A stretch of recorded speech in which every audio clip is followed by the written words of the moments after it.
Hello everyone, welcome to my channel Guidental. This is Dr. Saib Singh. So the subject for today's video is going to be periodontology. Whatever topics I'll be mentioning in my video are also mentioned in my blog by the name of Guidental, the link for which is given in the description. So starting with the first, actually it's not a topic, these are 10 to 11 long notes that are most frequently asked in periodontology. So I have combined them into one list which I'll be telling you right now.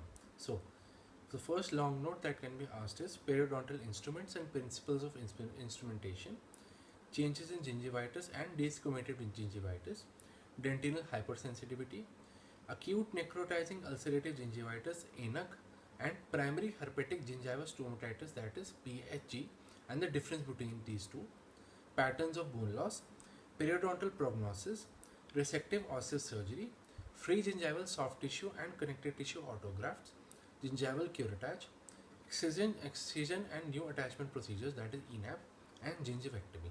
So these 11 long notes, or these are chapters or topics which are asked most frequently as long notes in periodontology. Now, coming to the first proper topic, that is implants. In implants, you should know the definition of implants, the classification of implants in detail, the screw-shaped endo-osseous implants in detail with diagrams, osseointegration in detail, asked as a long note most frequently from this chapter, intraoral examination, you should know in specific about the ridge mapping, the mesh bone density classification, two-stage submerged implants, the procedure of placing and removing, sorry, not removing, of placing into the bone, and peri-implantitis. Now, next topic is classification of periodontal diseases. You should know the table or the classification given in 1999. That is the one you should know. Coming to chronic versus aggressive periodontitis, you should know any 4 to 5 differences between the two. Dental plaque and calculus, you should know the composition of dental plaque and calculus and the biofilm formation. Coming on to microbiology of periodontal diseases, you should know about non-specific, specific and ecological plaque hypothesis, and the red complex microorganisms. They are separately asked as a short note, so you should know that in detail. Coming on to development of periodontium, you should know about reduced enamel epithelium and cuticle. These two can be asked as short notes. Periodontal abscess, it is itself asked as a short note, so you can do this from oral pathology, from endodontics, and from this chapter, this periodontology also. It's an overlapping topic in most of the subjects in your final year. Coming on to next chapter, that is rationale of periodontal treatment. You should know about regeneration, repair, and new attachment procedures in detail with diagrams. Coming on to supportive periodontal therapy, abbreviated as SPT, you should know the Meren's classification of recall in detail. Coming to gingiva, you should know about parts of gingiva and the keratinocyte and non-keratinocyte cells and the names and their functions in detail. Coming on to periodontal ligament, you should know about the composition and the periodontal ligament fibers with the diagrams. Coming to cementum, you should know about acellular versus cellular cementum, asked as a short note, and the cemental fibers in detail. Now, next chapter is alveolar bone. You should know the parts of alveolar bone with diagrams and bone remodeling in detail. Aging and periodontium, it's asked as a short note. Gingival crevicular fluid, that is GCF, you should know the method of collection, composition, and clinical significance in detail. Oral malodor and its management, again asked as a separate short note. Coming to other predisposing factors to periodontal disease, you should know 3, that is iatrogenic factors, habits, and radiation therapy. You need to study these 3 in detail.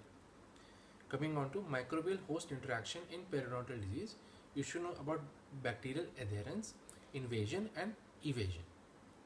In risk factors in periodontal disease, it is separately asked as a short note. Coming on to periodontal medicine, you should know how the following, that is these 4 diseases, they affect the periodontium. That is how congestive heart disease, diabetes, HIV or AIDS, and pregnancy, how these 4 disorders or diseases, they actually not disorders, pregnancy is not a disorder, but how these 4 how these 4 conditions actually affect the periodontium, that you should know in detail. Coming on to gingival enlargement, you should know the classification, the drug-induced enlargement, and the leukemic enlargement in detail. Next is periodontal pocket. You should know about the definition, classification, pathogenesis, and treatment. In coming on to furcation, you should know the definition, etiology, Glickman's classification, only the Glickman's classification, and treatment. Treatment do mention about the hemisection, root resection, and bicuspidization. Coming on to trauma from occlusion, that is abbreviated as TFO. You should know the classification of TFO, concept of jiggling forces, signs and symptoms in brief, any 2 to 3 points, and the stages of tissue response to TFO, that is important, that you should know in detail, and the management of TFO in brief, 4 to 5 points will do.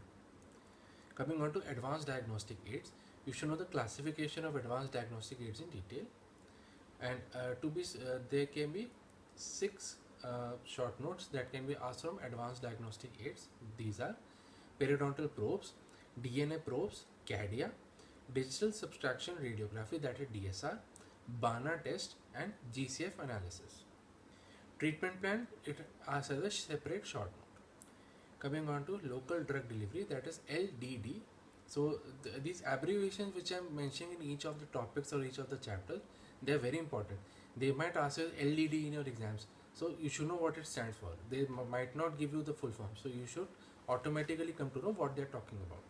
So in LDD, you should know the classification of LDD and 5 short notes, that is Acticide, Atridox, Arestin, Elizol, and Periochip. Coming on to chemotherapeutic agents, you should know about 3, that is tetracycline, metronidazole, and combination therapy. In supra and subgingival irrigation, the next chapter, you should know the factors to be considered for these type of irrigations, the mechanism of action, the outcomes of supragingival and subgingival irrigation, and the indications of these two. Coming on to next, that is host modulation therapy or HMT. You should know about Peristat, NSAIDs, bisphosphonates, submicrobial dose doxycycline, that is SDD, chemically modified tetracycline, that is CMT, bone morphogenic proteins, that is BMP, and enamel matrix protein, that is EMP. Next is sonic and ultrasonic therapy. You should know the terminologies, that is the definitions of sonic and ultrasonic therapy, classification of ultrasonic and sonic instruments, principles of instrumentation, that is frequency, stroke, water flow, and lavage. In water flow, you should know about acoustic streaming, turbulence, and cavitation. Only the definitions of these. And advantages and disadvantages of ultrasonic and sonic instruments and the differences between sonic and ultrasonic therapy. Coming on to principles of periodontal surgery, there are 3 short notes that can be asked, that is eugenol and non-eugenol packs, post-surgery instructions, and removal of pack and follow-up. Next topic is periodontal flap. You should know the definition of a periodontal flap, the classification of flaps in detail, in the type of incisions used in flaps, and the modified Widman flap in detail. Next is reconstructive therapy. You should know about non-bone and bone graft classification, guided tissue regeneration, that is GTR, and the barrier membrane concept, and also the concept of compartmentalization given by Melcher in 1976, the endogain, and biomodification of root. Next is periodontal splints. It is asked as a short note. In perioendo lesions, again asked as a short note, you can just mention the Simon, Glick, and Frank classification given in 1972. That's it. Coming to periodontal restorative relation, you should know about biological width along with diagram and significance. So biological width is asked as a short note separately. Sometimes it may be asked as a long note also. But mostly 90% biological width is a short note, and also as a viva question it can be asked. What does it represent? So that is very important. Microsurgery and laser, again these are advances in periodontal surgery, so they are asked as a short note. The last topic is evidence-based decision making, that abbreviated as EBDM. You should know the definition of EBDM and the PICO process in detail. So thank you so much for watching the video.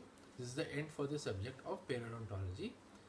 Whatever topics as I mentioned, they are also mentioned in my blog by the name of GuideDental. So if you found this video to be useful, please like, share, and subscribe to my channel GuideDental for further updates. Thank you so much.